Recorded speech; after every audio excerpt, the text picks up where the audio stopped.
आज हम बात करेंगे मनु सेवा संस्थान में हुए चौंकाने वाले खुलासे की। सुबह बाल कल्याण समिति व जिला प्रशासन की टीमें बालिका सुधार गृह पहुंची तो क्या कुछ मिला, पूरे मामले पर आज हमारी खास रिपोर्ट रहेगी। साथ ही एमएलएसयू के दीक्षांत समारोह और राज्यपाल के 3 दिन के दौरे को लेकर भी हम आपको दिखाएंगे अपडेट्स। इसके अलावा फर्जी सुपरवाइजर की ठगी, गौमांस की चॉकलेट बेचने वाले दुकानदार को गोबर की माला पहनाने पहुंचे युवा जनता सेना की खबर, आदर्श क्रेडिट कोऑपरेटिव सोसाइटी के निवेशकों के दर्द और गोगुंदा में जैन समाज की 2 खबरों से आपको आज हम जोड़ेंगे। नमस्कार, मैं हूं भावना व्यास। आप भी अपनी खबरें और विज्ञापन हम तक भेज सकते हैं। स्क्रीन पर चल रहे नंबरों पर आप संपर्क करें, साथ ही हमारे सोशल मीडिया प्लेटफॉर्म से जुड़ जाएं।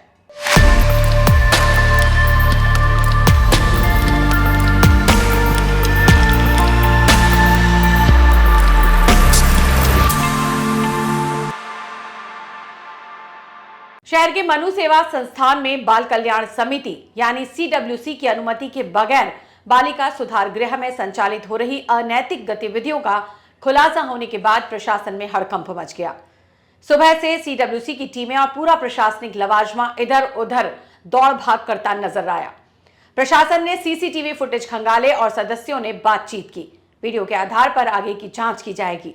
इधर मनु सेवा संस्थान के बालिका सुधार गृह से बालिकाओं को राजकीय गृह में शिफ्ट किया गया। बाल कल्याण समिति के अध्यक्ष ध्रुव कुमार कविया ने बताया कि मनु सेवा संस्थान में 16 बच्चियों के बयान लिए हैं। संचालिका और अन्य सदस्यों से भी पूछताछ की। इसमें अनियमितताएं जरूर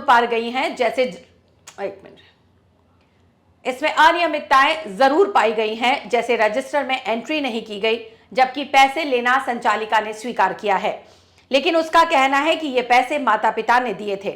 इधर बच्चियों का कहना है कि माता पिता के साथ रविवार को कुछ लोग आए थे जिनको वो नहीं जानती है। कविया का कहना है कि पूरे मामले में संचालिका गुणमाला चेलावत की भूमिका संदेह के घेरे में है, इसलिए पुलिस को एफआईआर दर्ज कर जांच करने के लिए लिख दिया है।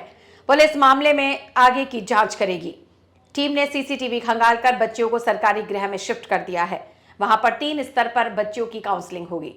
संभावना जताई जा रही है कि मनु सेवा संस्थान के बालिका सुधार गृह से बच्चियों का लगाव हो, इसलिए वो बोल नहीं पा रही हैं। ऐसे में 3 अलग अलग स्तर पर बच्चियों की काउंसलिंग कर इस मामले की जांच की जाएगी। जानकारी के अनुसार बालिका सुधार गृह में नाबालिग लड़कियों से बाल कल्याण समिति सीडब्ल्यूसी की बिना अनुमति के उनके माँ बाप भी नहीं मिल सकते हैं। इसके बावजूद शहर के मनु सेवा संस्थान के बालिका सुधार गृह की संचालिका गुणमाला चेलावत 6 से 10,000 रुपए लेकर पुरुषों को एंट्री दे रही थी। वह लड़की को सगाई व शादी के लिए तैयार करने की भी गारंटी ले रही थी। इसका खुलासा गोगुंदा क्षेत्र की एक लड़की के गैर जाति के युवक के साथ भाग जाने के बाद हुआ। परिजनों की रिपोर्ट पर पुलिस ने कार्रवाई की। नाबालिग लड़की को पुलिस ने डिटेन किया। लड़की ने अपने माता पिता के साथ जाने से इनकार कर दिया तो सीडब्ल्यूसी ने सितंबर में उसे गोवर्धन विलास सेक्टर 14 स्थित मनु सेवा संस्थान के बालिका सुधार गृह में भेज दिया। अनपढ़ माता पिता उससे मिलने के लिए सुधार गृह गए तो संचालिका ने मिलाने के लिए रुपए मांगे। माता पिता के अनुसार पहली बार 10,000 रुपए, 2 बार 6,000 और 1 बार 2,300 रुपए की सामग्री ली। कई बार रुपए नहीं थे और कम रुपए देने चाहे तो संचालिका नहीं मानी। परेशान मां बाप की शिकायत के बाद खुलासा हुआ। मोहनलाल सुखाड़िया विश्वविद्यालय का 30वां दीक्षांत समारोह मंगलवार को विवेकानंद सभागार में सुबह 11 बजे आयोजित हुआ। इसमें कुलाधिपति एवं राज्यपाल कलराज मिश्र ने शिरकत की और विद्यार्थियों को गोल्ड मेडल और डिग्रियों का वितरण किया। मुख्य वक्ता महात्मा गांधी अंतर्राष्ट्रीय हिंदी विश्वविद्यालय वर्धा के पूर्व कुलपति प्रोफेसर गिरीश मिश्रा थे। उन्होंने ज्ञान की संस्कृत विषय पर अपना वक्तव्य दिया। विश्वविद्यालय के प्रवक्ता डॉक्टर कुंजन आचार्य ने बताया कि दीक्षांत समारोह में कुल 88 गोल्ड मेडल, 8 चांसलर मेडल तथा 11 स्पॉन्सर मेडल प्रदान किए गए। इसके साथ ही 187 को पीएचडी की डिग्री प्रदान की गई। इसमें विज्ञान में 39, कॉमर्स में 13, समाज विज्ञान में 38, पृथ्वी विज्ञान में 15, मैनेजमेंट में 12, मानविकी में 41, विधि में 7 और एजुकेशन में 22 लोगों को पीएचडी की डिग्री दी गई।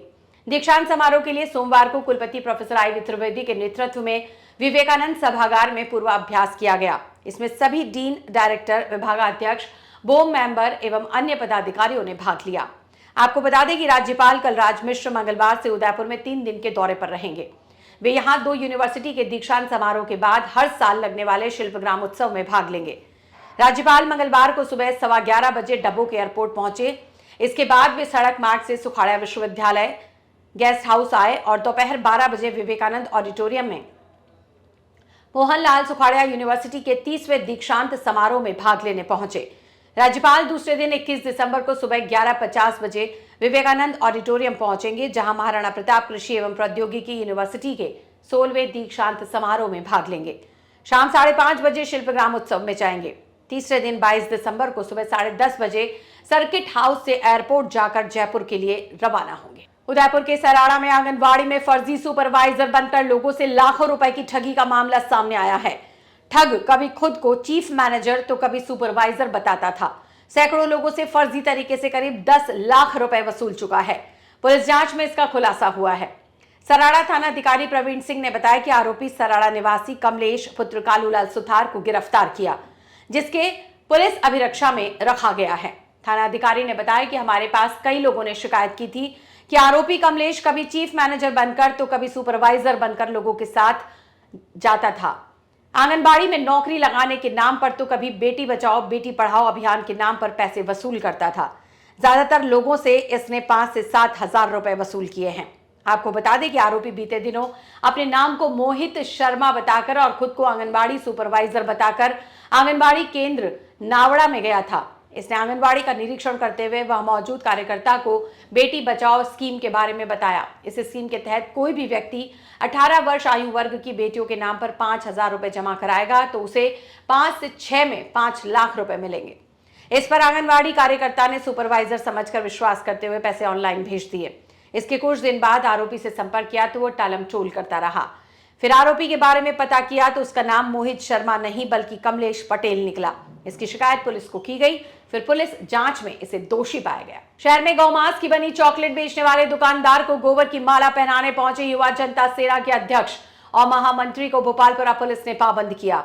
इधर युवा जनता सेना के सदस्यों ने हनुमान जी के समक्ष हनुमान चालीसा का पाठ कर दुकानदार को गिरफ्तार करने की मांग की। जानकारी के अनुसार दिल्ली गेट पर पाकिस्तान में बनी गौमांस निर्मित चॉकलेट के मामले में दुकानदार को गोबर की माला और मुंह काला करने युवा जनता सेना के पदाधिकारी व कार्यकर्ता पहुंच गए। सूचना पर पुलिस मौके पर पहुंची और युवा जनता सेना के पदाधिकारियों और कार्यकर्ताओं को खदेड़ दिया। पुलिस ने युवा जनता सेना के जिला अध्यक्ष पंकज सुखवाल और महामंत्री राजेश गुज्जर को पाबंद किया। पुलिस का कहना है कि पंकज सुखवाल और उसके साथ आए कार्यकर्ता दुकानदार को धमका रहे थे। पुलिस ने शांति भंग के मामले में दोनों को पाबंद किया है। आदर्श पीड़ित निवेशकों को सुप्रीम कोर्ट में लग रही SLP की जानकारी देने एवं सदस्यता फॉर्म भरने के लिए एक बैठक रखी। सेक्टर 5 शिशु भारती स्कूल कम्युनिटी सेंटर पर रखी गई बैठक में विनोद बिहारी याग्निक सहित कई निवेशकों ने अपनी पीड़ा जाहिर की। याग्निक का कहना है कि आदर्श क्रेडिट कोऑपरेटिव सोसाइटी में हम निवेशकों का करोड़ों रुपए अटक गए हैं। इसके लिए हमने धरना, प्रदर्शन और ज्ञापन दिया, लेकिन समस्या का कोई समाधान नहीं हो पाया। National credit cooperative members welfare society द्वारा सुप्रीम कोर्ट में SLP लगाई जा रही है। यह आदर्श सोसाइटी से भुगतान करने का अब अंतिम, एकमात्र और कारगर प्रयास होगा। साथ ही निवेशकों ने अपनी पीड़ा जाहिर करते हुए तुरंत भुगतान की पुरजोर तरीके से मांग रखी। હું ઉદયપુર ચેનલ રો ઘણો ઘણો સન્માન કરું કે આપ માં નિવેશકારી પીડા ઉજાગર કરી રહ્યા हो। खूब बढ़िया चाली रही आदर्श सोसाइटी पे एकाएक 2019 में भारत सरकार रो तालो लगाई दीदो गयो और माँ सगला निवेशक 20 लाख से ज़्यादा खावा पीवा बालकारी भणाई और बड़ा ब्याह शादी सब रा सांसा पड़ी गया है। नरे तो आत्महत्या भी कर ली थी है। मारो एकाएक बेटो आदर्श में ऊंची पदवी पे एडवाइजर काम करतो हो, वो भी सदमा में आई गयो ने वीरी मौत हुई। अब मंडी विधवा पत्नी आज रोजगार रे वास्ते दर दरी ठोकरा खाई रही है। धरना, प्रदर्शन, ज्ञापन, कोर्ट कचेरी सब करी लीधा पण कई नतीजो नहीं निकलियो। अबे माँ सुप्रीम कोर्ट में SLP लगाई ने मारी दुखरी पीड़ा जाहिर कर रहा हाँ। भगवान करे झट न्याय मिले। समेत शिखर को पर्यटन स्थल से मुक्त कर जैन तीर्थ स्थल ही बनाए रखने की मांग को लेकर गोगुंदा सकल जैन समाज के लोगों द्वारा मंगलवार को SDM को ज्ञापन सौंपा। इससे पूर्व जैन समाज के लोग प्रताप चौक स्थित चिंतामणि पारसनाथ मंदिर के यहां एकत्रित हुए, जहां जैन समाज के लोगों द्वारा समेध शिखर तीर्थ स्थल को पर्यटन स्थल बनाने का विरोध करने के बाद जैन धर्म की पताका के साथ जैन समाज के धर्म प्रेमी महिलाओं व पुरुषों के साथ छोटे छोटे बालक बालिकाओं द्वारा मौन जुलूस निकालकर गोगुंदा उपखंड कार्यालय पहुंचे, जहां गोगुंदा उपखंड अधिकारी हनुमान सिंह राठौड़ को ज्ञापन सौंपा। वही समाजजनों ने प्रधानमंत्री से अपील की है कि जैन समाज के पवित्र तीर्थ स्थल समेत शिखर को पर्यटन स्थल से मुक्त और यथावत धार्मिक स्थल बनाए रखने की मांग की। इस मौके पर भूरीलाल पोरवाल, प्रकाश पोरवाल, भेरूलाल पोरवाल, हीरालाल सुराणा व दिलीप चपलोत सहित जैन समाज के धर्म प्रेमी महिलाएं व पुरुष आदि मौजूद रहे।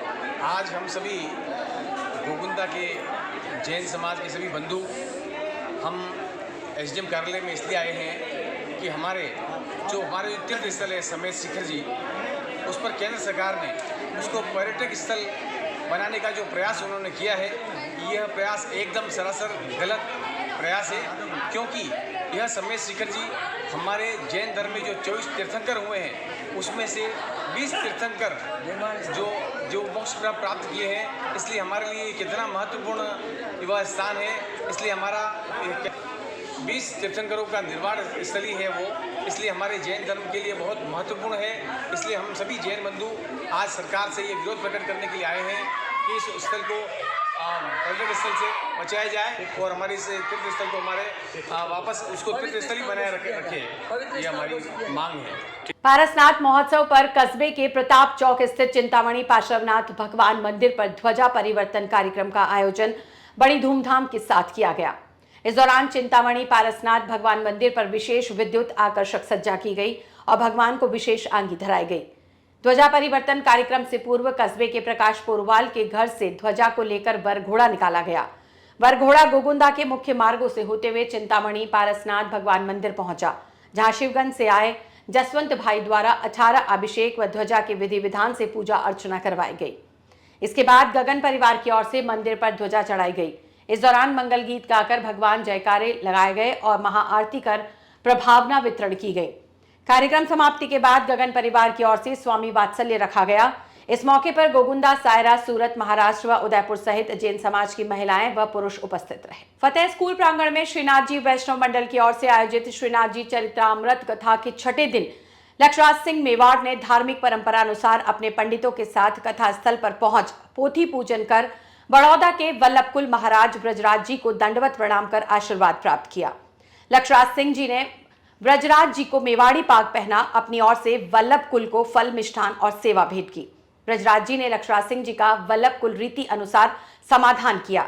श्रीनाथ वैष्णव मंडल के संरक्षक हेमंत चौहान और सदस्य मनीष सोनी, राजकुमार नागदा, राजेश मेहता, कनुभाई, जयंती पारक, रणजीत सिंह भाटी ने 50 किलो वजनी माला से लक्षराज सिंह जी का स्वागत किया। कथा स्थल पर पूर्व राज परिवार के पुत्र और वल्लभकुल आचार्य का अनूठा संगम हुआ, मानो भगवान राम और विश्वामित्र का मिलन हुआ हो। मंच से लक्षराज सिंह जी ने आश्वस्त किया कि श्रीनाथ जी स्वरूप को मुगल आक्रांताओं से बचाकर ब्रज से मेवाड़ पधारने को मेवाड़ राज परिवार का गौरव और पुरखों की परंपरा का वह पूर्णतया निर्वहन करेंगे। ब्रजराज जी व्यास ने व्यासपीठ से एकादशी व्रत के महत्व को समझाया। सतधरा में वल्लभकुल की सभी बहु बेटी ने तन मन से ठाकुर जी गोसाई जी की इच्छा पर सतधरा में पधार गए तो सब व्रजवासी विरह में व्याकुल हो गए। तब गाया कि गोवर्धन वासी सांवरे तुम है, बिन रहियो न जाए। बहुत सारी लीलाएं ठाकुर जी ने की और सैयद इब्राहिम जो दिल्ली के थे वो प्रभु स्वरूप में इतने लीन हुए कि उनके कीर्तन आज भी हवेली में गाए जाते हैं और वो रसखान कहलाए। जहां रस है वहां रास है और आत्मा का परमात्मा से मिलन ही रास है। रास भगवान के अंदर प्रकट हुई शुद्ध प्रेम लक्षणा भक्ति का एक उत्सव है। लक्षराज सिंह जी की मौजूदगी में VYO वल्लभ यूथ ऑर्गेनाइजेशन की उदयपुर शाखा का उद्घाटन किया। लक्षराज जी ने पुष्टि मार्ग का ध्वज फहराया और सभी मेवाड़ के भक्तों को धर्म के प्रति अपने सद्भाव का संदेश दिया। तो ये थे आज के समाचार। कल फिर मिलेंगे, तब तक के लिए नमस्कार।